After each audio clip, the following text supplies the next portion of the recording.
I'm Lucas And Almeida. now, I am a PhD It's okay. at Federal Thank you. University of Rio Grande. I'm from the Oceanology postgraduation program. My advisor is Dr. Mauricio Mata, and my supervisor in US was Dr. Matthew Maslov. And I'm here to talk a little bit about my experience with CAPES Print scholarship. So I had done my exchange in the University of California, San Diego, specifically in the Scripps Institution of Oceanography. They are located in the very south of the west coast of the United States. And here is a picture of the pier of Scripps, and close are the buildings of the institute. So why you choose Scripps? Firstly, I had said that I work with physical oceanography, the Antarctic Ocean, and climate models, and that is one of the best institutes of physical oceanography in the world. Also, Matthew Maslov has had a lot of papers published in the subject of climate models in the Southern Ocean, so he could really help me improving my work. And also, I had the opportunity to be among other renowned researchers and insert in international groups. The process with CAPES, I think the basic is paying attention to all requirements of the selection process, like all the documentations they require and already done your qualification. But the most important, it is be very clear when you write your project that your research is under the scope of one CAPES Print project. Like my one was global climate change, but for what I remember, there is at least other 3 projects that we could choose. And of course, you had to score in TOEFL. I had done the test before I start my PhD, and that time FURG did not offer to make the test in the university, but I think you can do that today. So I had to travel to Porto Alegre. And so I prepared myself using free material available in the internet, like books and videos. And I think it's really important to study not just English, but prepare yourself to the test, because they have always the same pattern and structure of questions with a very limited time. So it's important to be prepared for that. My routine that was quite similar to what I have here. I work like 8 hours every weekday. But I have something that really helped me was I have meetings with my advisor every week, and that helps me to be more productivity. And also we had group meetings every 2 weeks, where some students could present their new results and had some feedback from other researchers, and that was interesting because you could know what other researchers in the group was doing. The benefits, firstly, personal, we had a lot of benefits. Like, for example, I was in San Diego, that is a multicultural city. So I was in touch with people from all around the world, and that was interesting. Also, you have a lot of professional benefits, like the experience working with different people. And for example, San Diego Scripps have a very different environment, like people goes to work with their dogs, with their surfboards, and you are in front of the beach. So we can really enjoy your free time before and after work. And when you go to work, you're really focusing on what you have to do. Also, I was inserted in the international research program, the SOCOM, and we established a partnership for future work. So since I came back to Brazil, you have working together in my new projects. The research I developed at Scripps is published at the Journal of Geophysical Research Oceans. Here is the link. If anyone has some interest, I can send you the PDF. And currently I'm working a second paper, and I'm trying to finish my thesis because I am in the last period of the PhD.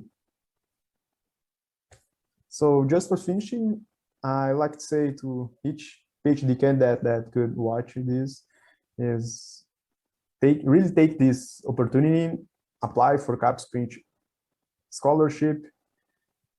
For sure, you're gonna improve your work, your research, and you will not regret in both personal and professional wise. So enjoy it. I will be online if anyone has some questions to me, and here's my email if you want to write me something. So thank you very much for your attention.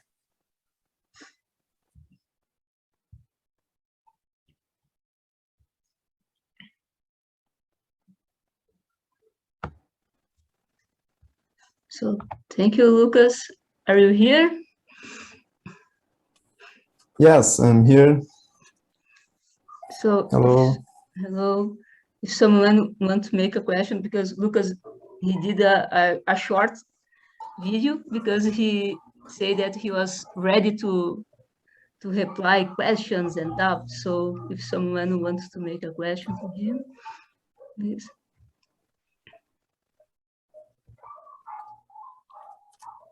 I suppose Lucas is just about to handle his thesis as well. He's in the end of the process, right, Lucas? Yes, that's it. I'm sorry, you asking about the time I'm finishing? Yeah, if you are about to finish. Yes, I have to finish. Before the pandemic, I was supposed to finish until September of this year, but now we have until the finish of the year, the end of the year. So we still have some time, and I'm working in the continuity of my first paper. So we still, and that was, I think, was the most important part, is like we're still working together. So Matthew is still continue with this partnership with us here in the second part of my thesis. Yeah, thank you, Lucas. I suppose it was a great experience to spend some time at Scripps, which is very well known for us oceanographers. That's a great institution, and I suppose it helped to improve, to add some quality to your thesis. Yes, for sure, this happens. Like I say, we have some meetings with all the group in the Scripps that work with the SOCON. So I could have some feedback from different researchers in my work, even if they are not like co-authors. They also give me some contributions to this my research. So this for sure improved a lot. The Scripps is a reference for oceanographers, and there is a lot of amazing researchers that professors. So was really interested to work with them. Okay, thank you. Margaret has a question. Hello, Lucas. Hello. How are you? I'm very happy that with your successful sandwich, and I know I have been following you, and know how things go very well, and scientifically as well. And so I'd like that you talk a little bit for the students here, like in short, your main result of this scientific interaction. You recently published a paper, and know that you have more to come. Can you just tell just a little bit for the students here that maybe they are very curious about what the scientific, the highlights of your recent paper, for example? Yes, sure. Thank you very much for this question. I actually work with with a similar subject that Visbek was present here. So I work with climate modeling and climate change. So I was using climate models, the CMIP models. The most of the predictions of IPCC is made with these models. So I'm looking how good the models are representing the formation of some water masses that is formed in the Southern Ocean. So I work with the intermediate, the waters that occupy the intermediate part of the ocean, the intermediate layer. They are very important because when they subducted in the ocean, they storage a lot of heat and carbon from the atmosphere. So it's very important that the models represent this water mass very well. And what we actually, our result is these models, the CMIP models, we have different generations from the model, like the generation 5 and the generation 6, it is the new generation. The new generation is better than the older one, but they still produce too much of this water mass, so they overestimating the transport of this water mass that is formating the Southern Ocean. But the cool part is they are formating this water mass with the right reasons. Like this water mass is formed when they lose heat from the ocean, from the atmosphere, and the west winds in close to the Antarctic Ocean is very important to subduct this water mass, and they are formating for these reasons in most of the models. So they could have difference in the, like some models are more important the winds, or they could be more important the heat or the freshwater flux, but most are formating for the right reason. But the problem is they are overestimate the transportation of this water mass from the Southern Ocean. I don't know if I was clear. Thank you. We have one more question that is from Luis Mineiro regarding the FURG students. Can you tell what represents the experience in USA in your professional formation?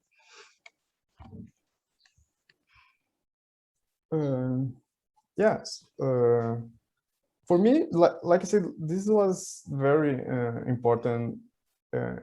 Not specifically for the USA, but because we Scripps is one of the best institutes, so studying there and have contact with these different professor researchers, we have some different methods, so this could help me my professional career. Yeah, but mostly I think is this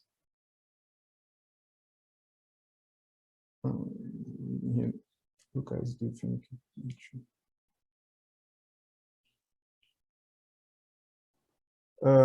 okay, can I answer the next question from Thiago Monteiro? Yes, of course. Yeah, I don't know, Thiago, I think just talk to him, but I think it's hard for them coming to, but yeah, it could be a possibility. But yeah, Matthew could answer this better than me. But yeah, he's a researcher in Scripps. Yeah, I don't know. We need to talk to him for sure to have this answer. But yeah, it's a possibility. Yeah. We have to invite him to see what he's going to answer. All right. Right. Yes. That's it.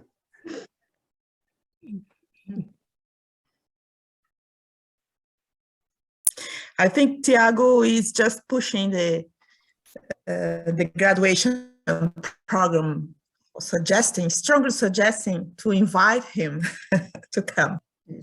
Yeah, for sure he could contribute a lot with us.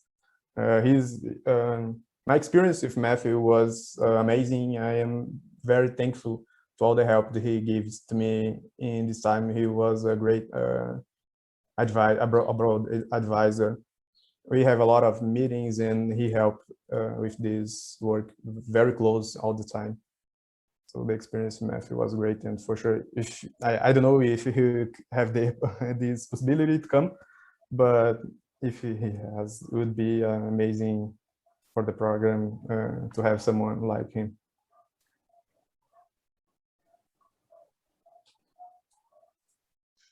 Okay. Okay. So Thank you, Lucas. Thank you very much. thank you. Let's go for the next video. That is of the next video is the Lara Mesquita, and she's PhD student of the Oceanology graduation program.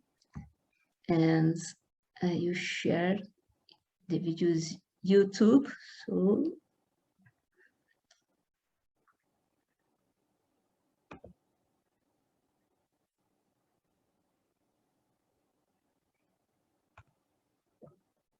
my screen that maybe to be easy, but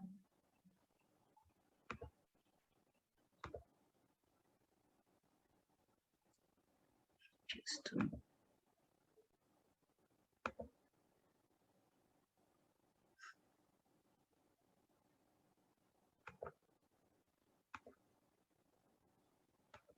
Hi, my name is Lara Mesquista Pinheiro.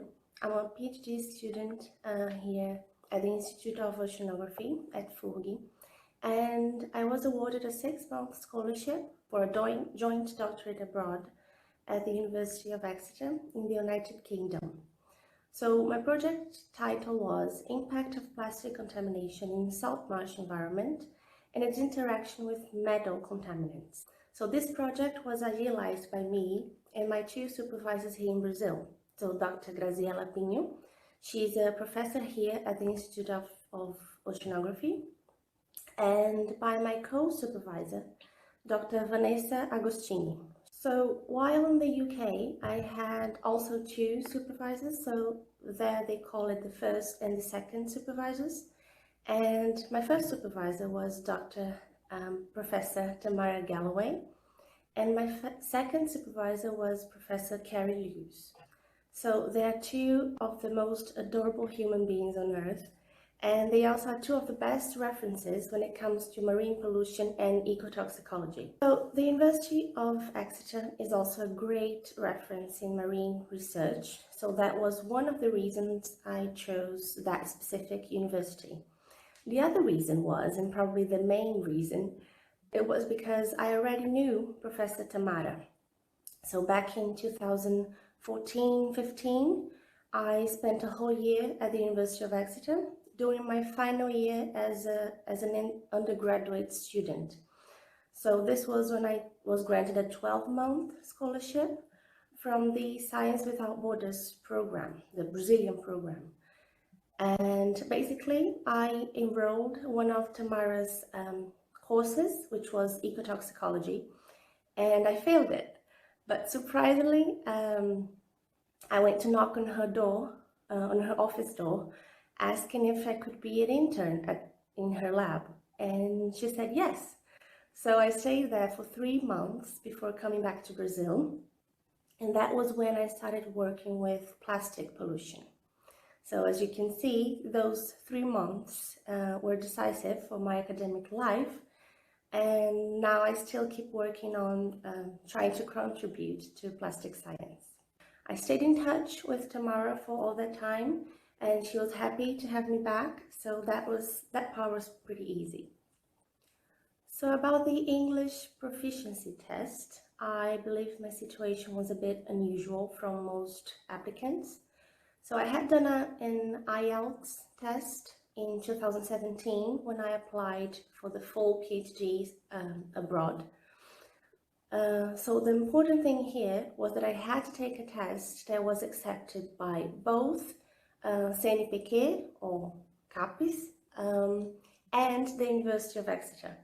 So I had to check whether I could take a TOEFL or IELTS test or any other tests that was accepted by both systems, both application systems. So at that time, the UK was not accepting all tests available. So I had to take one that was accepted. So IELTS was a good choice for me, as it seemed widely accepted. And so I was also thinking of a plan B, so that was a good option. I did not go to the full PhD abroad, but I was able to use that same IELTS test when I applied for the joint PhD scholarship in 2019. So I could use the same test as it was only been 2 years before. So that's the normal time limit for an English proficiency test to be accepted, not only for Brazilian institutions, but also UK institutions. So your test can be no older than 2 years old.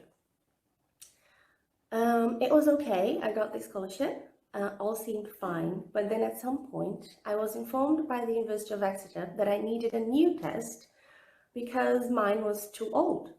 So I had taken the test in July 2017, and I was supposed to go to the UK in December 2019, so 2 years and 5 months after my IELTS. So after a while, a little panicking and a few emails, Tamara wrote this glorious email to the university where she firmly stated that my English was good, as she knew me before, and that all was just bureaucracy. So they accepted it. So before going to the UK, the application process here with CAPES was actually quite simple and faster than I thought it would be. So I think I applied at some point in June 2019, and I had everything sorted out by November the same year. So I was ready to go to the UK by December. And all the important dates were well established in the application edit.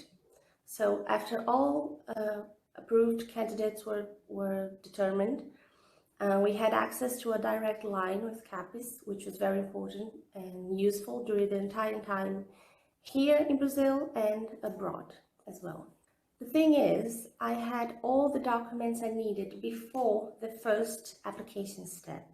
I had the approval from my supervisor in the UK, I had the proficiency test, and so it can get quite tricky for someone who doesn't have all these prepared before the application begins, as it can take a little while. And so some supervisors can be quite busy and not reply to us right away, or the dates for the proficiency test can be quite limited. So my advice for anyone trying to get any type of funding is check in advance what you need to apply. So this is a key thing to do. And after the approval by CAPES, they also ask for a bunch of documents and forms to be completed. So that's should not be difficult to get once you have contacted your supervisor and the host institution abroad. And then at some point you'll need a visa, at least for the UK, you need a visa. So that process was the most difficult for me. First of all types of UK visas require an application fee, so which vary from type to type. So for a short-term stay visa, I paid, I guess, $131, and I had to travel to one of the 3 application centers here in Brazil. So I went to São Paulo because it was closer.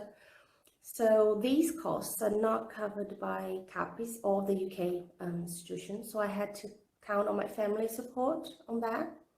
So overall, the funding provided by CAPES is sufficient to live in the UK, but you'll need money of your own before that.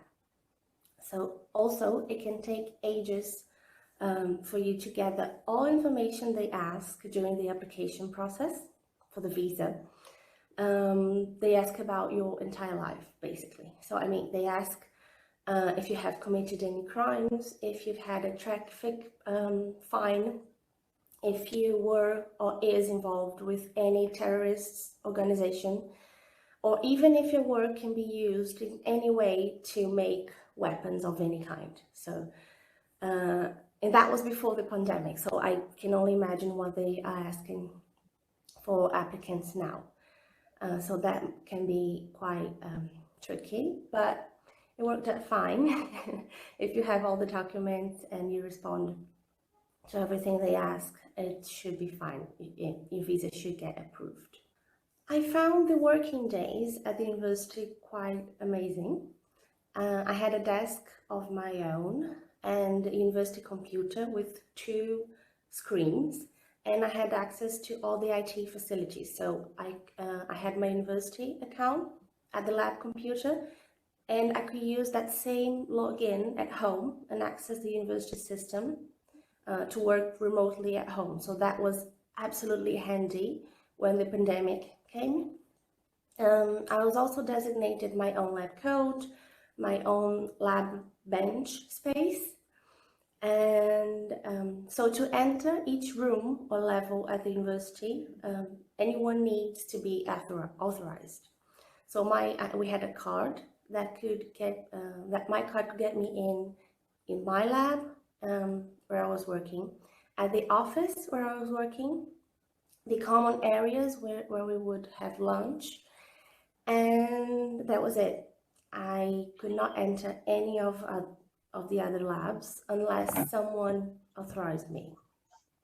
Also, the working hours were from 8 a.m. until 5 p.m. So if anyone wanted to come early or stay late, the card would still work, but they had to swipe it and then put in a PIN, so a password of 4 digits, I guess. And only postgraduate students professors, they had this password. So if people also wanted to stay in the evening, they had to sign a book at the exit with the time they got in and the time they got out. So everything was super controlled.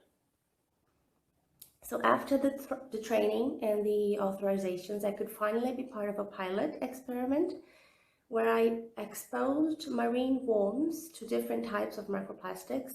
So that was a pilot experiment. So after that, I would learn how to process the worms and analyze them. But then the COVID-19 arrived in Exeter. So the university was shut down. No one was allowed in except essential workers that would keep the animals alive at the aquarium. And this was in March 2020. So I spent nearly 3 months at home, in home office system before coming back to Brazil. So it was very frustrating, but at the same time, the lab group was very supportive. So we would have lab meetings at least twice a week. So one for work and one for drinks. And the university was very concerned about our mental health, our well-being while locked up at home. I was very lucky to be at a nice, comfortable house with a big garden that I could work in. And I had the company of the best landlady ever, Frances, and her 3 doggies, Rosie, Snoopy, and Coco. So I miss them very much. After all these frustrations of being away from home during pandemic times and not being able to work and do the things I had planned to do, I still think of the time I spent abroad as a great experience.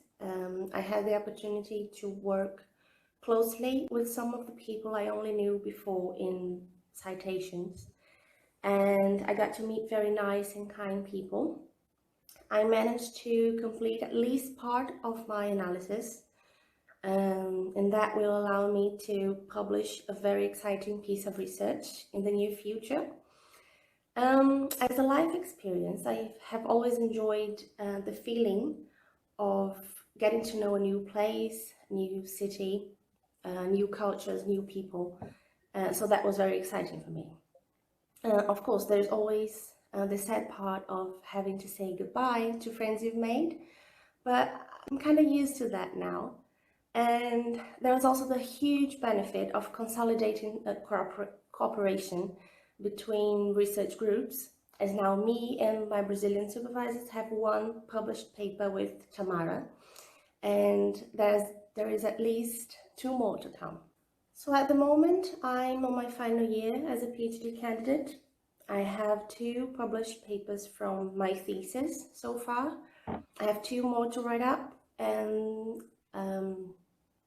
about the analysis I've done in the UK.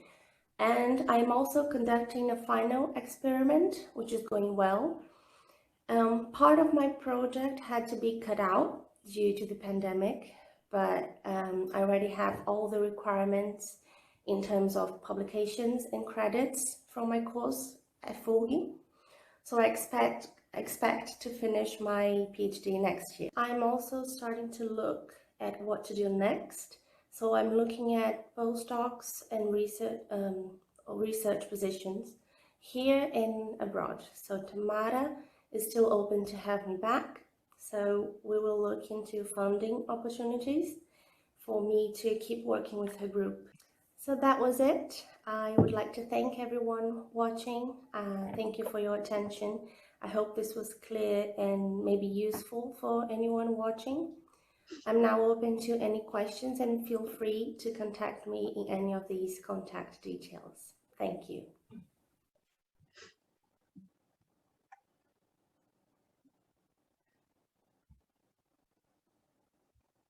Okay, so Lara, are you here? Yeah, I'm here. Okay, so nice, very nice your video and Thank your you. experience. So if someone wants to make a question, you have some I hope it comment. wasn't too long. Oh, it was wonderful, Lara. Thank you. Margaret has a question. The sound is my computer. No. Sorry. Oh, it's it's more about a comment. Lara, congratulations on your talk. You have an impressive English, and Thank your you. story was beautiful. And when you talk about the problems with the English that you have to do a test again, you're right, and hopefully, great that Tamara. I think Tamara that explained to university that you don't need another test, and really you didn't Yeah. have a very good English. And I think I'm gonna ask you the same, a little bit the same question that I had done to Lucas before. I remember when your application, but I think your application was the geodiversity Yes. project, not the climate change, but I remember passing through your application. So I didn't follow your project and the results, anything. Just could tell just a little bit what the main results of your thesis here for us and for the students to understand what your experience with this kind of worms. Okay. Actually, the part with the worms, that was the part I could not do in the UK, so that's not going to be on my thesis. But the part I actually analyzed was about the plastic contamination here at the Patos Lagoon, na Lagoa dos Patos. So we chose one of the areas of salt marshes that exist here in our estuary in Patos Lagoon. So they were never described for plastic contamination before. So we did that for microplastics, so big items that are thrown in the environment, and for microplastics, which are smaller than 5 millimeters. So those samples I could analyze in the UK because they needed to be, we need a confirmation that they were plastic because they're too small. So sometimes just visually you cannot be sure that they are plastic. So they have this equipment that confirmed that they are made out of synthetic polymers. So we found huge amounts of macro and microplastics here at the Patos Lagoon. So that could be comparable to other very contaminated areas of the world. So that paper is still going to be published about the microplastics, but the thing was that in editism about this work and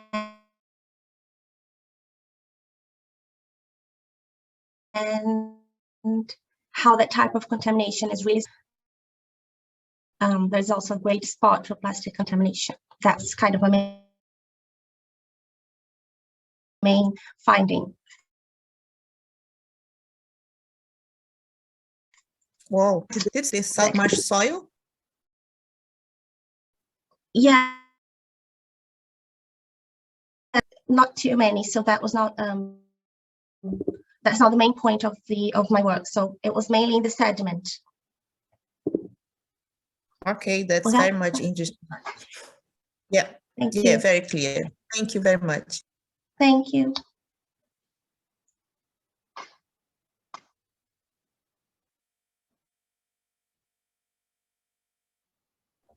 So someone want to do a question to Lara?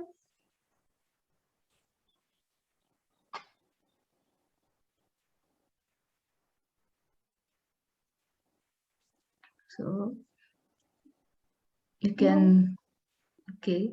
So thanks so much, Lara, for your presentation. Thank you. That was very nice, your experience that you shared with us.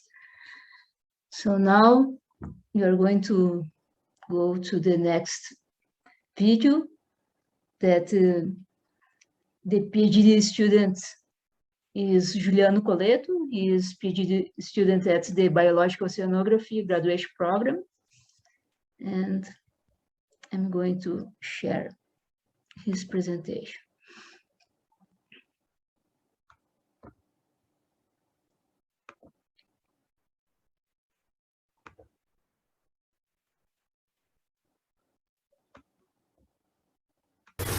Hello everyone, I am Juliano Coletto from the Biological Oceanography program at FURG, and our study funded by PrInt was titled Skipjack Tuna Foraging Ecology and Migration in the Southwestern Atlantic Ocean as revealed by stable isotope analysis. This project was mentored by Professors Lauro Madureira and Silvina Bota, and my supervisor abroad was Professor Seth Nilsson from University of New Mexico, Albuquerque. And I spent 6 months at UNM from October 2019 to March 2020. The supervisor abroad was selected based on his extensive research experience using stable isotopes in ecological studies. Dr. Nilsson works with an advanced technique, the amino acid stable isotope analysis, which is still incipient in Brazil. Our contact with Dr. Nilsson was made by Dr. Silvina by email, where we described the research topic, and we obtained a positive response from Dr. Nilsson. Then we described further details on the project and the purpose of my visit to his laboratory. I took a 6 months preparatory course for TOEFL exam, which is offered by ILA at FURG. Then I took the test and passed with the score required by CAPES. After the approval of the project, my process was added to CAPES systems, SC-CBA, and I received instructions via linha direta. I received lots of information from a former student who had just returned from a period in the Nilsson lab.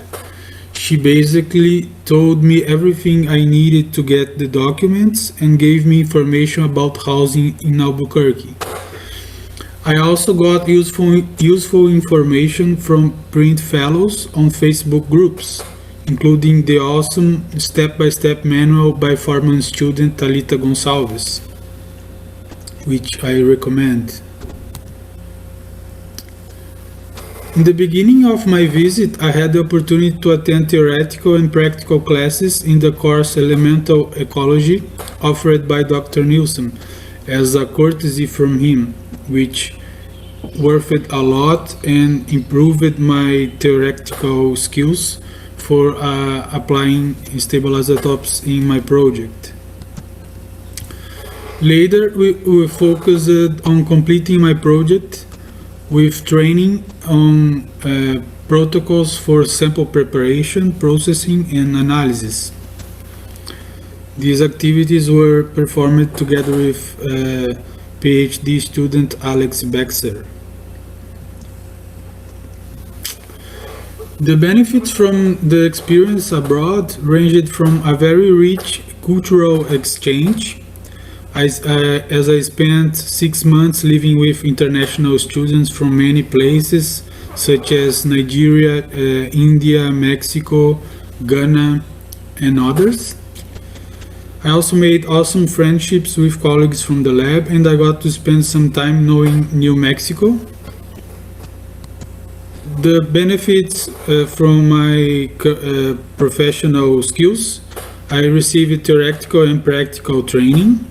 I also had the opportunity to give a talk in a seminar from Center for Stable Isotopes, and I received feedback from collaborators and colleagues that improved my project. We have submitted 2 papers from this collaboration. One is already published and the other is under review. At the moment, I am preparing myself to my doctoral thesis defense. And overall, the experience abroad had a very significant impact on my PhD. I had the opportunity to learn and interacting with Dr. Nilsson's group, which improved a lot the quality of my research. We plan to develop new projects as soon as I finish my PhD in order to consolidate the goals of PRINT and strengthening the collaboration with Dr. Nilsson's group. Thanks much, everyone, especially for PRINT, for allowing me this awesome opportunity, and especially Dr. Nilsson and his team for receiving me at UNM and collaborating with my project.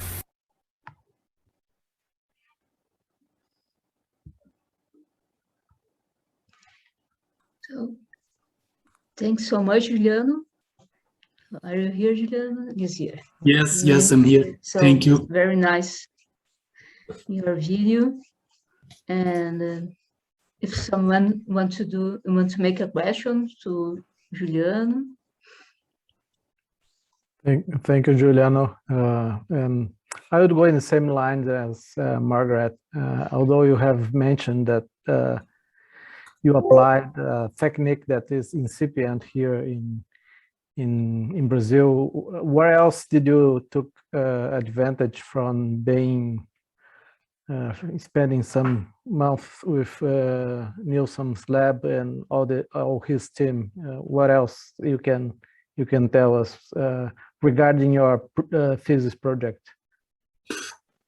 Well, I guess Dr. Nilsson really engaged my research very much, and he participated in the 2 papers I wrote.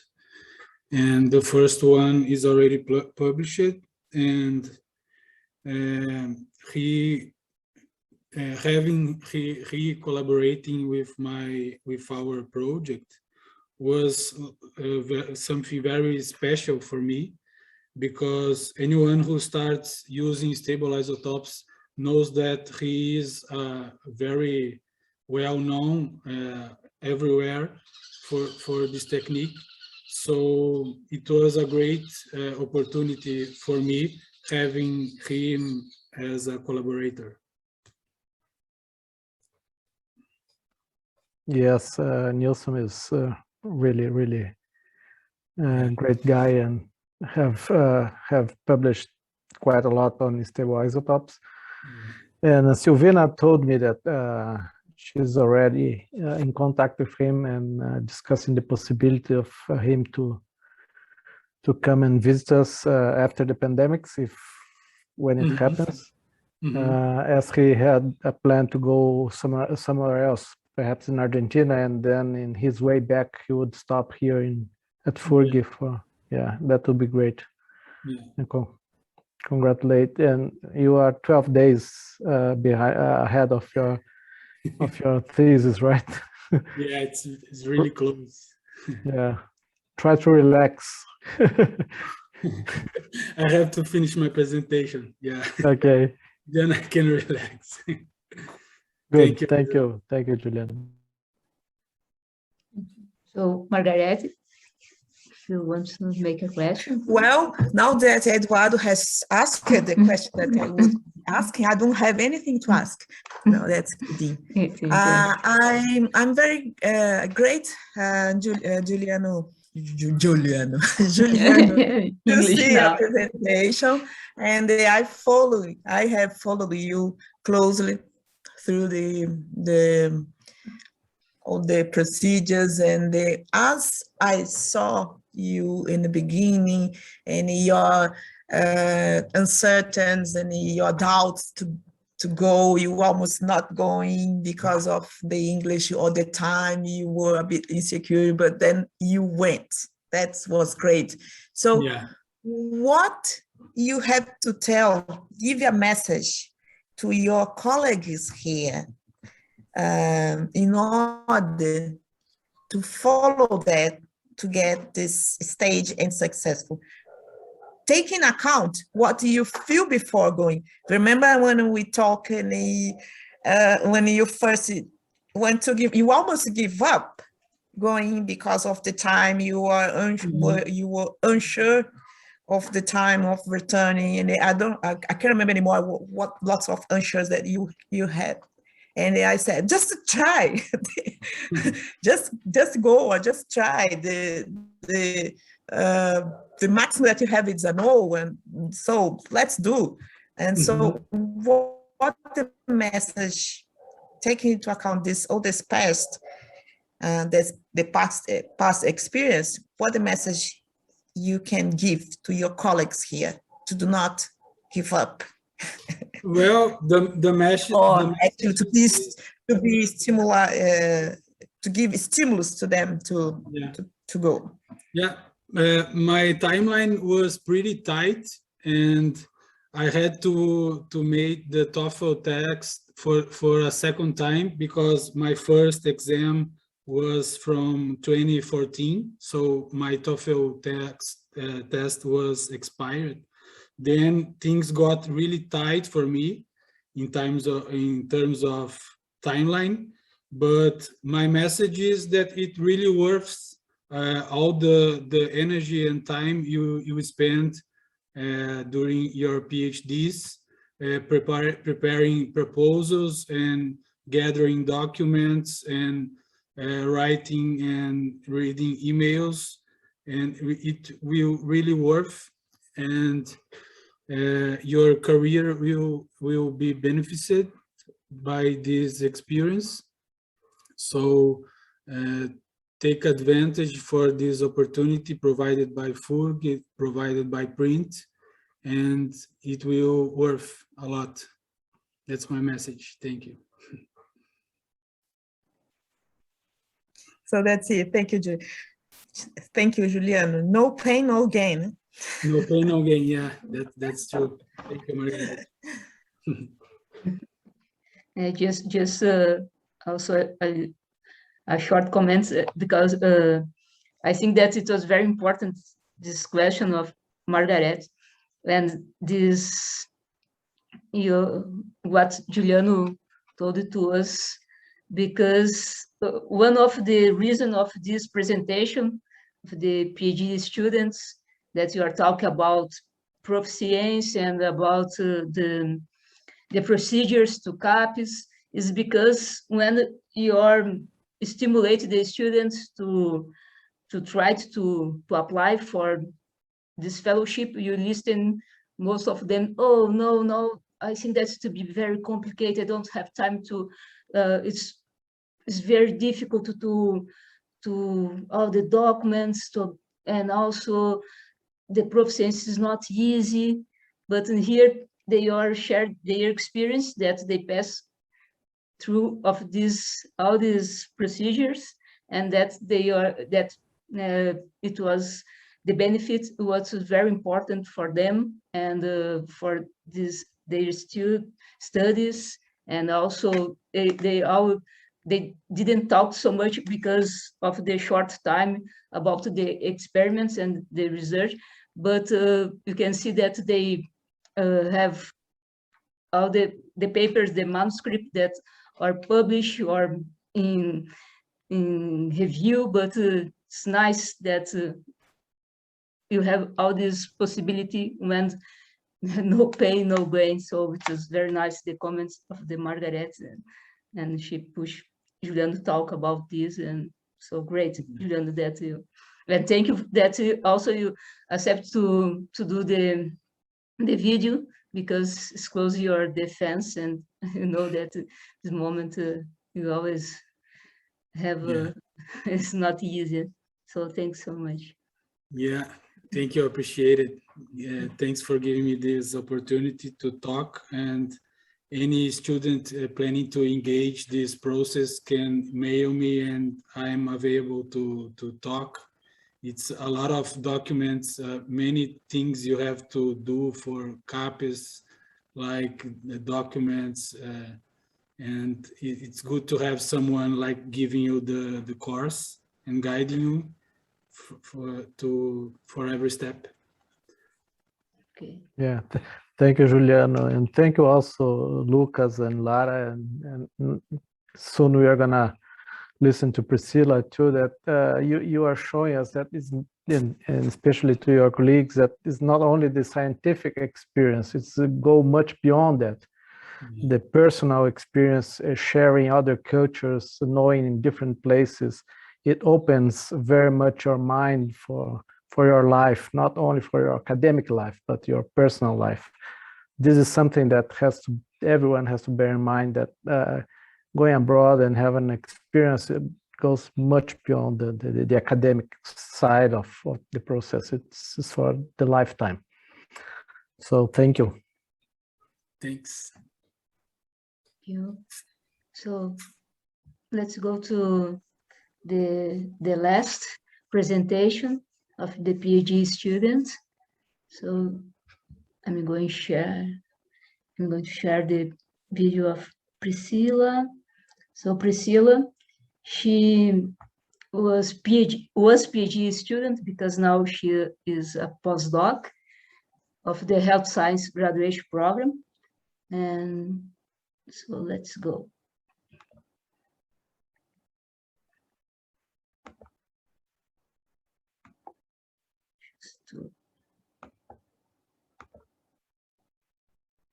Hello, good afternoon.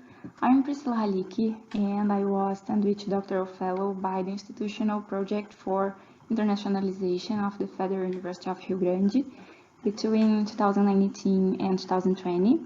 And today I'm going to show you a little about how this period was, which was directly related to the project Bioprospecting of microalgae and halophytes applied to development of new strategies against tuberculosis. Initially, I would like to introduce two people who were instrumental in my academic life. So during my PhD in health science at FURG from 2017 to 2021, I was supervised by Professor Daniela Ramos and by Professor Pedro Almeida da Silva. Currently, Professor Daniela is the leader of a research group related to development of new drugs, the NUDEFA, and Professor Pedro is the leader of the Medical Microbiology Research Group, the NUPAIN, and both focused on research in tuberculosis. I started working with Professor Pedro in 2010, when I was an undergraduate student in biological science at FURG. And since then, I have been able to closely follow several colleagues who had experience abroad. And I knew that the most of these opportunities required the student to demonstrate proficiency in English. And since then, I started looking for tools to help me in this skill. As a result, while still undergraduation, I participated in a course that was offered free of charge by FURG, which prepared the student for the TOEFL, which was the test of English as a foreign language. After completing this course, I had the opportunity to take the TOEFL twice, as it was valid for just 2 years, which was also offered by University for free. And after achieving the required minimum score within the required period, I was eligible for applying for the PrInt scholarship. and this was the first step in the whole process. After I was eligible for fellowship, we needed to write the proposal, and at this point it's important to highlight that the NUPEN and the NUDEFA have a partnership with different institutes of FURG, such as the Institute of Oceanography, and this partnership resulted in the final proposal for PrInt, which was entitled Bioprospecting of Microalgae and Halophytes Applied to Development of New Strategies Against Tuberculosis. And this proposal was a part of the big project related to marine bioprospection in coastal and oceanic ecosystems. My PhD project was totally focused on the development of new drugs for TB, and considering the expertise of Dr. Caio Rode in this field of science, we contacted him to know if he could welcome me in his lab and to be my supervisor during my training abroad. And his lab is in the Burnett School of Biomedical Science of University of Central Florida, the UCF. And here is also important to say that this contact was facilitated by a previous partnership between the NUPEN and Dr. Rode's lab since 2015, which has been generating a lot of relevant results for science in the last years. And after Dr. Rode said, yes, you can come, we submitted the final proposal for PrInt, and around July of 2019, we received the final approval for the fellowship. And then on November of 2019, I was arriving in Orlando, in the United States, to start my activities, initially for 6 months. During this time at UCF, I had to take several mandatory courses related mainly to the biosafety in the labs. I learned how to use an automatic liquid handler, which is a very useful tool in the screening of hit compounds in the process of discovering new drugs. After this, I was involved in some projects related to the identification of natural products as a source of new drugs for TB, which was closely related to my PhD research topic. And among other activities, such as meeting with my supervisor and other undergraduate and graduation students. And I was so happy, but unfortunately, due to the pandemic of COVID-19, I had to go back to Brazil on March of 2020, shortening the period of my sandwich doctorate. And in this context, I would like to say that in this situation, CAPES gave me all the support I needed to get back to Brazil safely before the pandemic became worse. And all my communication with CAPES took place electronically, using a specific portal, the SCBA, from sending the initial documents for granting and paying the scholarship to delivering the final report. And I'm sure to say that the technicians were always very efficient to help me. And regarding my current position, I returned to Brazil in March 2020 because of the pandemic. And in January 2021, I completed my PhD in health science at FURG. After that, Professor Caio invited me back to his research team, and here I am again. So I arrived in the United States in June of this year, but now as a postdoctoral scholar. Finally, after this short presentation, I would like to thank the Federal University of Rio Grande, which has been where I have developed my career for the past 11 years. Thanks to the institutes involved in our research proposal, mainly the Faculty of Medicine and the Institute of Oceanography. Thanks to the UCF and Dr. Rode for being my supervisor during this period. And I thank the institutional project for internationalization of FURG and CAPES, which allowed me to go on a scholarship to the UCF, and which was one of the main steps for me to achieve my current position and continue my career as a researcher, keeping the ties close between FURG and UCF. So once again, thank you so much, and thank you for your attention.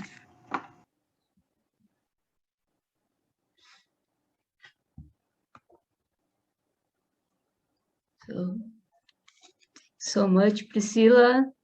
Hello, Pri.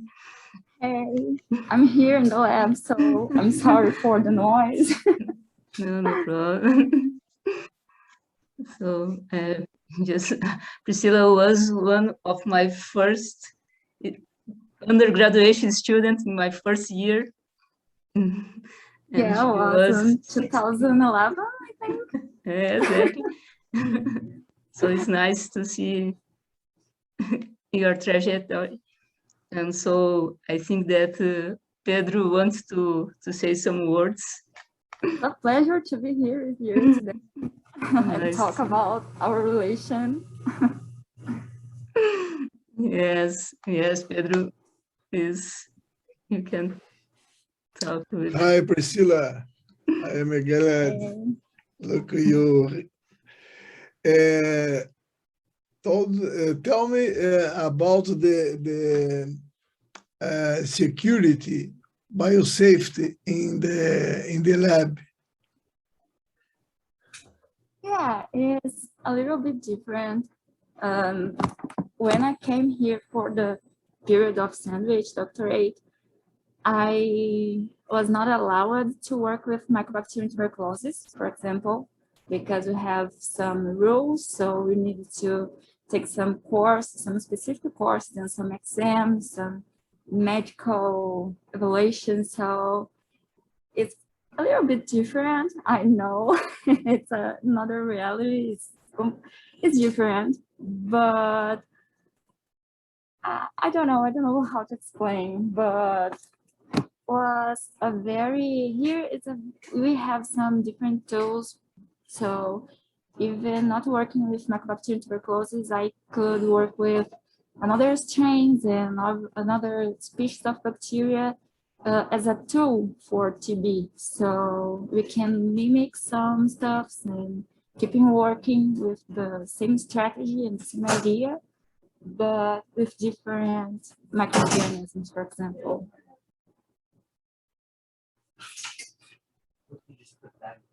So, thank you.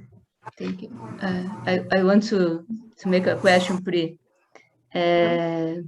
So it was very nice your presentation, and you was invited to come back to USA, and most of this is because your background here in a federal university and extreme south of Brazil, and sometimes when people go abroad, you are thinking previous to go, oh my God, probably I'll be there, and probably I will have limitation to work and to know the knowledge about the acknowledgement about the research. And we think if you are invited to come back and your base that you learn here in the Federal University, and do you think that you are so far of the level of the students there, here, there where you are, or no? What do you think that why you were invited to come back to Florida? I think that we have different labs, different tools, different environment, but I think that my background from food was great to hear, okay, I can work, I know the basic stuffs, and I think that was very important, my training in Brazil before to come here. So sometimes Professor Caio told me that he is impressive about my CV, about our CV in general, because we have a very good historic of research, and sometimes you can ask how, because we don't have money, we don't have investments, and it's a different reality, but even this way we can work well and you can construct a good career. So it was very important. I know, I'm sure that my background from food was great to be here today. And I'm very proud of that.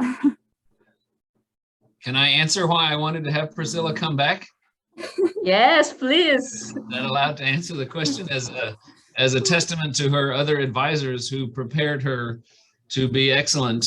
It was easy. It was painful to see her go back due to the pandemic. That was probably one of the biggest tragedies for me, is one, sending Priscilla back, but then also we had another student from the same group that was going to come and they didn't get to come. So it was like a double tragedy for us, that we had all these great plans of what we were going to do. And so I think her CV is impressive. Number of publications compared to typical PhD students here stands out a lot. I think she learned anything new. She's teaching us some things she's just figuring out on her own, because I don't have time and she's smart enough and good enough. So she's coming up with new things already just in 2 months. So I think sometimes working in an environment where maybe you have less can make your brain more flexible, because you have to do the best you can with what you have. As I said, I was raised in Guyana, your neighbor to the north, where I wasn't doing research then, but I know exactly what different access to resources, when it takes so much longer to when you order a primer and it takes 1 month and maybe they make it wrong and you have to order again, we get angry if it doesn't arrive within 48 hours, so you have to learn to go with the flow and, do the best you can with what you have. And so I was as ambitious as I could to find some way to find the funds to bring Priscilla back. And I know she had support on that end when she was writing fellowships for the US to try to make a way. So so I think it's the beginning of a good era in my lab. We've got a lot of good stuff going. So next time you can invite her to be the special speaker at your workshop instead of me. Thank you, Kyle, for the nice words regarding our teaching level here at PrInt-FURG. And I'm very glad that despite the pandemic having broken apart Priscilla's plans, at the end, everything works well when you invite her to return. And hopefully one day